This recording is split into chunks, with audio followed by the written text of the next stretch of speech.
Welcome to Her Money Revolution. I'm your host, Angela Brooks, your guide on this journey to becoming a wealthy woman. As a certified financial planner, owner, and advisor at Family Capital Management, I'm on a mission to simplify the conversation around investing and to help women generate more wealth by making their money work for them. Join me as we navigate powerful financial planning strategies to help you achieve your personal and professional goals. This podcast is your go-to destination for no fluff, easy to implement financial and investing advice. If you are ready to achieve audacious financial goals, dream beyond boundaries, and generate massive wealth for you and your family, this podcast is for you. Grab a notebook. Let's get started. Hello and welcome to Her Money Revolution, the podcast where we empower women to grow their wealth by making their money work for them. I'm your host, Angela Brooks, and today we're talking about how millionaires invest differently from the average investor. In my last episode, The Wealth Building Blueprint, Unlocking the Power of Multiple Income Streams, we explored how the average millionaire doesn't rely on just one or two income sources and how they actually have 7 streams of income fueling their wealth. That episode sparked a lot of questions from my listeners wanting to know more about how millionaires actually build and grow their fortunes. So today, I'm going to dive even deeper. We're going to uncover exactly how millionaires invest differently from the average person. So what strategies do they use? How do they think about risk? And what lessons can you apply to your own financial journey, no matter where you're starting? Get ready to shift your mindset because the way millionaires approach investing might actually surprise you. Let's dive in.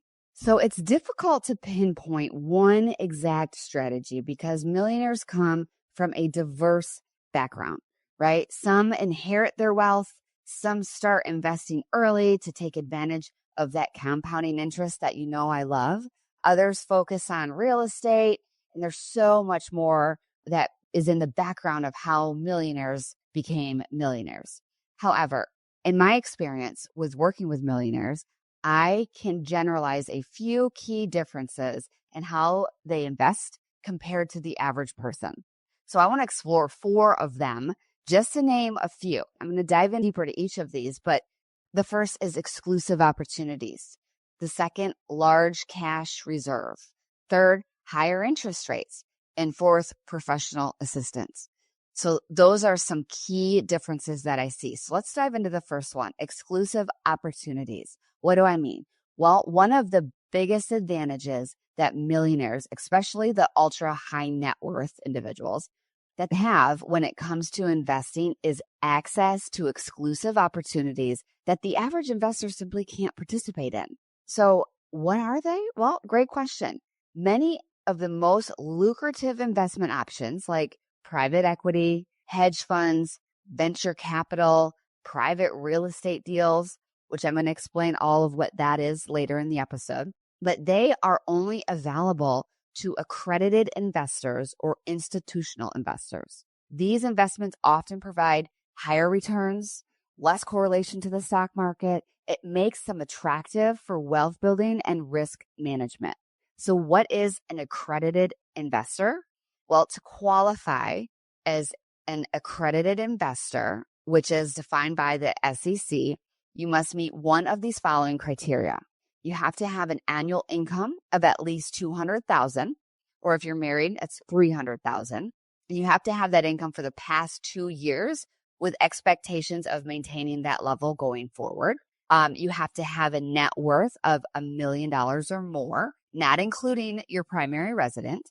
And then you have to either hold a professional certificate, right? Like a CFP or a CFA, which allows you to qualify under updated rules. So you have to have one of the following criteria to even qualify to invest in some of these exclusive investment opportunities. Another difference between how millionaires and the average person handles their finances is how they manage their cash. So millionaires, they keep large cash reserves. While many assume that the wealthy put every dollar into investments, the reality that millionaires keep a substantial amount of cash on hand, and they do so strategically. It's not just in a box under their bed or in a safe.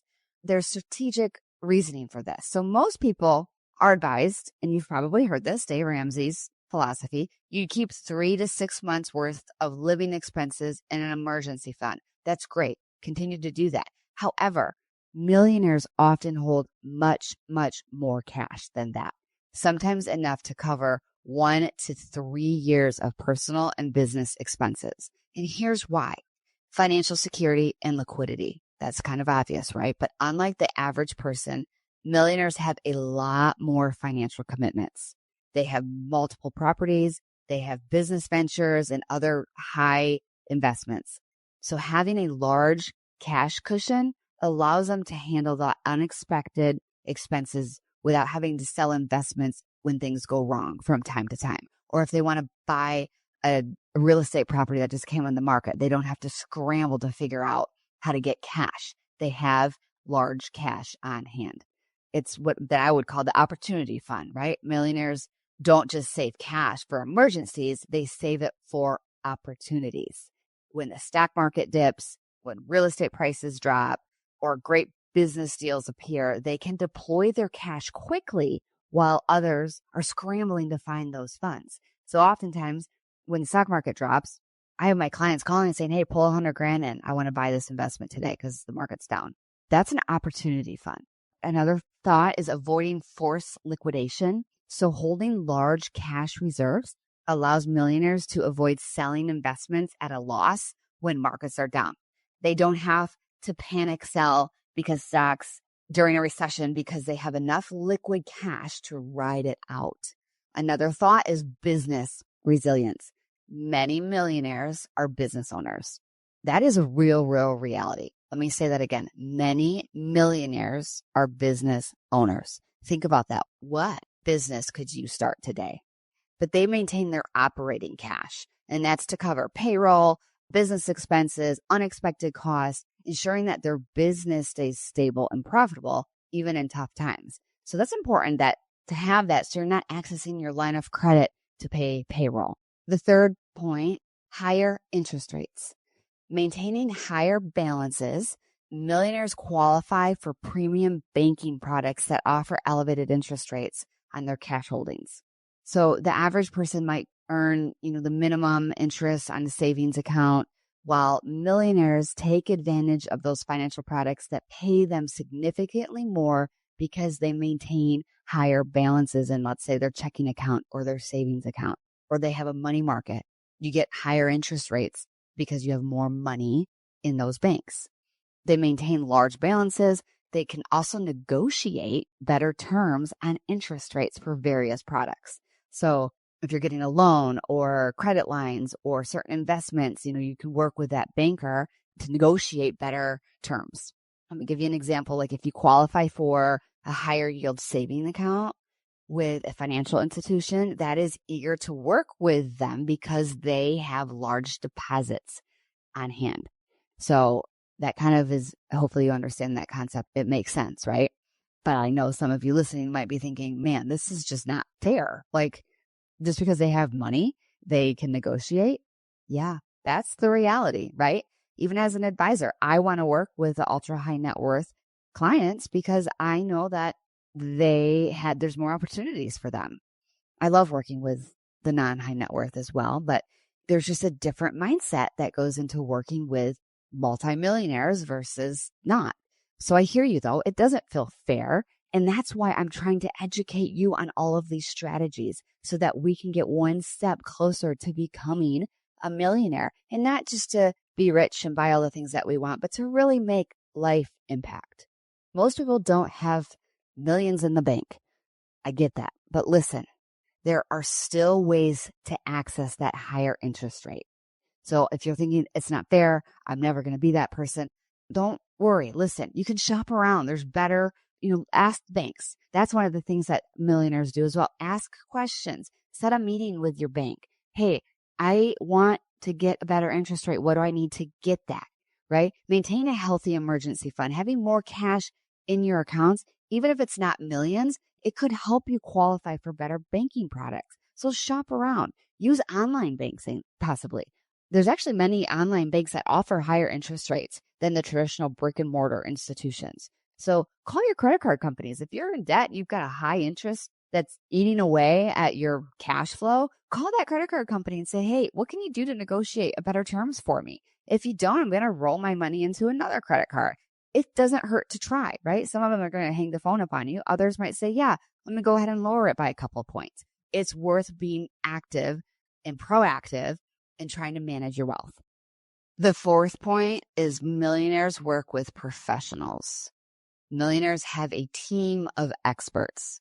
Unlike the average person who may try to manage their money alone, millionaires work with financial professionals on a regular basis. They have experts to manage their investments. They have tax accountants. They work with estate planners. They work with business attorneys. They have a team to ensure that their finances are optimized for long-term wealth preservation and growth. I always tell my kids, teamwork makes the dream work, right? And it's so, so true. I hate when I hear people say, and you've probably heard me say this before as well, but I hate that marketing cliche saying it like, I'm a self-made millionaire. I always it cringe when I hear that because I'm like, yeah, right. You are not a self-made millionaire. Sure, you probably worked really, really hard to get where you are. I got it. But you have a team to help get you there. You had a team of professionals. You had a CPA. You had a CFP. You had a team to help you get to become a millionaire. And if you didn't, you have a team to help you maintain that status. Millionaires are not just relying on guesswork when it comes to their investment portfolios. They work with a certified financial planner like myself, an investment advisor. Millionaires don't just make money. They keep more of it by partnering with a tax accountant or a CPA. Millionaires don't just think about their lifetime income, like how great this is. No, they work with estate planning attorneys and they plan for future generations. They make sure their estate is in proper order. So if you're an everyday investor, there's something to learn here. Millionaires, I understand, can afford a full team of professionals, but you don't need to be wealthy to benefit from expert advice. It's just the simple fact of starting. Start where you are. And if you're wondering, where do I start? Well, working with a professional finance advisor, a financial planner like myself, is a great place to start. Oftentimes, if you work with me, I have a CPA on hand that I can refer you to. I work with attorneys. They come to my office and we negotiate. I work with the teams of experts, and it doesn't cost you, initially, it may not cost you any extra costs, right? But when you work with a financial planner, they help you create that long-term investment strategy. And if it's a good one, like myself and my business partner, we consult with your tax preparer. We help find you a tax expert if you don't have one. We take you through that estate plan and then make sure that you understand exactly what you want. We give them, then we refer you to an attorney and we help that attorney here. This is what our client is looking for. I'm not an attorney, so I'm not charging you $400 an hour. I help you with that estate plan, understanding your goals and your desires. And then we partner with an attorney and you work with them for an hour or maybe an hour and a half to draft up that legal document. If your financial advisor is not asking to talk to your tax preparer, if your financial advisor is not asking to talk to your CPA and your attorneys, that's a problem, you guys. That's a really big red flag for me. So be mindful of the wealth advisor that you're working with. But listen, wealth isn't just about making money. It's about making smart decisions. So working with a smart CFP, working with a smart CPA is crucial in helping you grow wealth.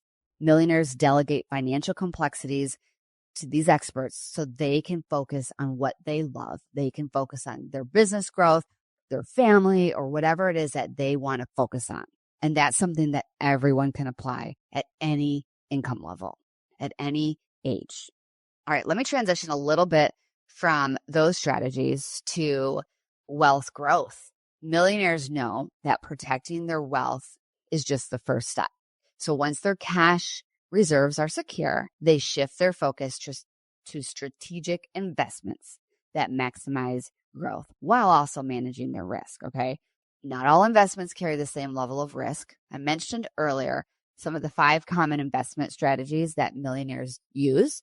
I want to dive into them a little bit deeper. So here they are. I'm going to start from the lowest risk to the highest risk.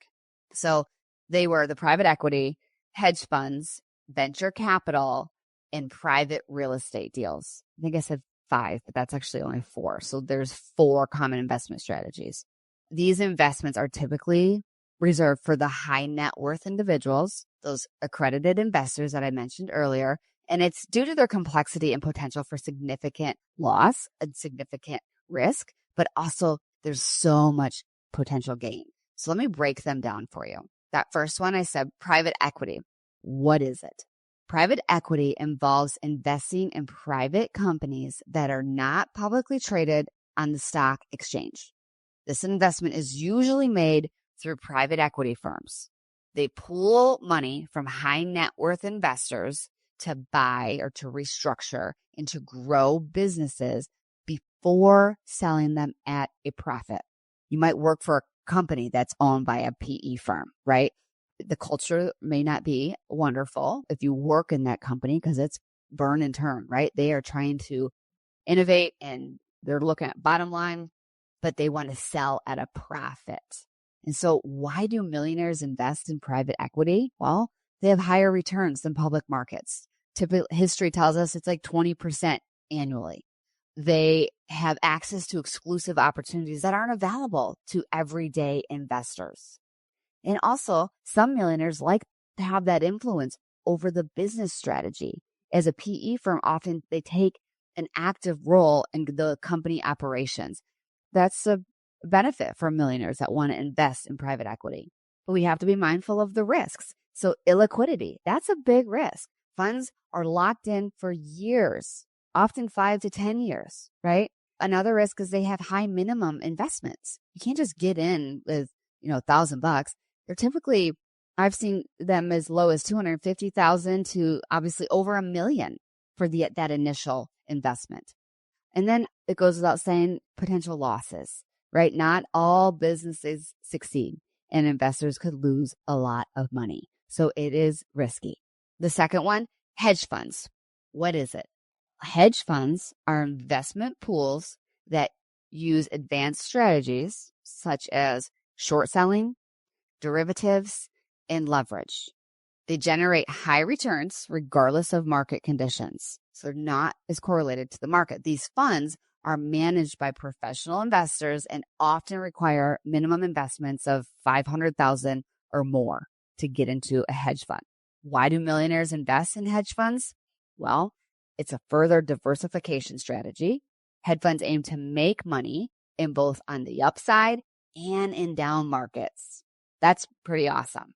They invest because of the potential high returns. Top hedge fund managers have historically outperformed the market. It's attractive. It's what my business partner would say, it's sexy. Millionaires, they get bored in the typical index funds. Now, I'm not saying that there are millionaires that have the simple strategies and those work as well. But to further diversify into something like hedge funds, as long as you're working with an expert, someone that really, really understands how this works, how you can make money on the up and on the down markets, is important to make sure that you have someone that understands this, because those are the risks, right? So hedge funds typically charge 2 and 20, which means 2% management fee and then 20% of profits. Be mindful of the high fees. They are complex strategies. So that is a risk. Some hedge fund strategies involve significant leverage or borrowed money, right? Which increases your risk. And then there's limited transparency oftentimes in hedge funds. I don't love that. It's something that, unlike mutual funds, they're not required to disclose the holdings. So be mindful of that. That is a high risk. Number 3, venture capital. Venture capital involves investing in early stage, high growth startups before they go public. Millionaires participate in venture capital funds or invest directly in that startup in exchange for equity or ownership in the company. Why do millionaires invest in venture capital? The huge upside potential. It could be huge. Early investors in companies like Airbnb, Uber, Tesla, if we go way back to Amazon, they made 10 times or maybe even 100 times return. It's great way. It's oftentimes best way to make millions. I have a really good friend who was an early investor in Cava in 2016. I don't know if you know of Cava. It's that Mediterranean restaurant, and they have dips that are sold at Whole Foods. But Cava went public on June 15, 2023, so just a couple of years ago, and my buddy made out well. He was an early investor. He was one of the first investors in Cava. It's amazing. And I absolutely love them. If you ever heard, go to Whole Foods. They have the best dip. It's called Crazy Feta. It is my absolute favorite. It's a staple in my house. But anyway, he took a risk. That was risky, putting money into a venture capital, into a business that it may not go anywhere. And then that money is just gone. That's a risk, right? But the upside is the growth. This is a good end game. Obviously, it went public and it did really, really well. That doesn't always happen. Venture capital could be just another way to further diversify your portfolio. Millionaires use venture capital to add high growth opportunities to their investment portfolios. The risks, like I said, high failure rate. I think the statistics show venture capital, about 80% of startups fail or don't generate significant return. That's a lot. That's a high percentage of failure rate. But the ones that do, man, oh man, I wish I would have invested in Cava in 2016. I was not. I was building a house and having a baby. But another risk is that they're illiquid investments, right? So like you put your money in and it could be 5 to 10 years before you see a return. It could be longer than that. And then the other risk is high minimum investments. This is the kind of the same thing for all of these different things. It's high minimums. To get in, it requires $250,000 just to participate.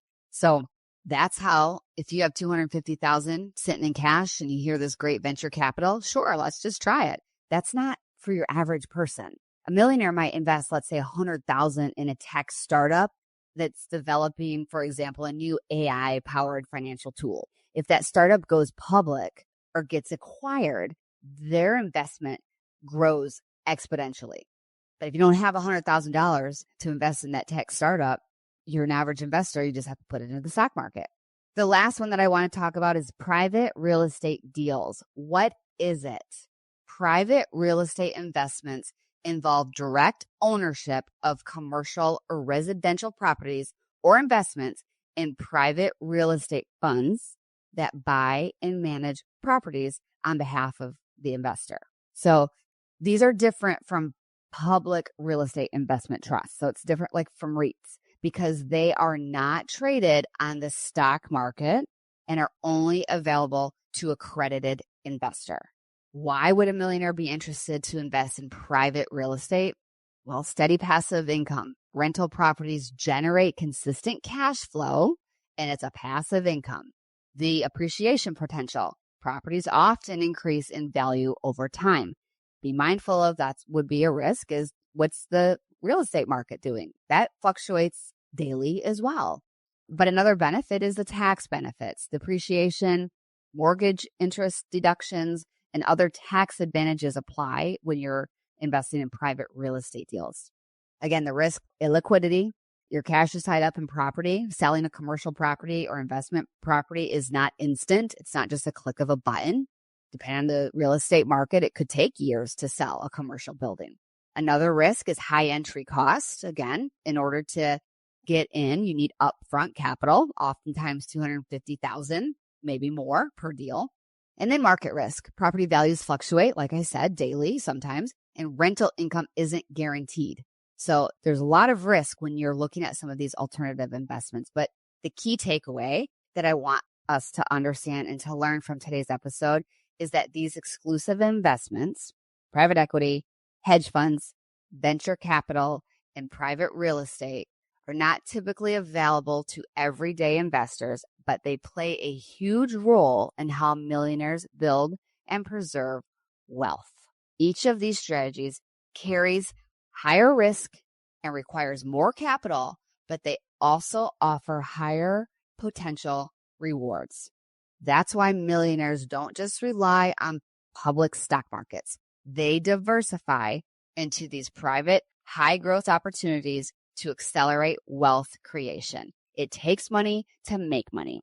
But listen, millionaires understand that building wealth requires balancing protection and growth, protecting their cash, protecting what they already have, and continuing to grow what they have. They diversify across asset classes. They leverage exclusive opportunities. They seek professional advice. They work with CFPs. They work with CPAs. They get advice to maximize their financial potential. And you can do it too. You don't have to be a millionaire to adapt some of these strategies. Start where you are. Build your knowledge. Take that first step toward creating a financially secure future. If you're not working with a wealth advisor, make that phone call today. Work with an advisor. If you literally are like, I don't have anything, call an advisor. Start talking to someone that can help set up an account for you, because similar to these millionaires, some of them, sure, they were inherited millions, but some of them worked to get where they are, and you can do it too. Everybody has a starting day. So I want to encourage you. I want to empower you. If you are not working with a wealth advisor, call me. You can find my information. Keep listening to Her Money Revolution. Keep empowering yourself. That's all I have for today. Thank you so much for tuning in to today's episode. If you enjoyed this conversation, please subscribe, leave a review, share this episode with someone that could benefit from it. And don't forget to download all the free resources that are on my website, hermoneyrevolution.com. Download the show notes and come back and really dive in, and you can research more in some of these investment strategies to help them become your own. Thank you again for tuning in. I'm Angela Brooks, and I will see you next time. Thank you for joining me today, and I hope you are feeling more empowered in your financial journey. Remember, follow and subscribe to Her Money Revolution on your favorite podcast platform, and share your feedback by leaving a review. I'd love to hear your biggest takeaway from today's episode. Until next time, stay inspired.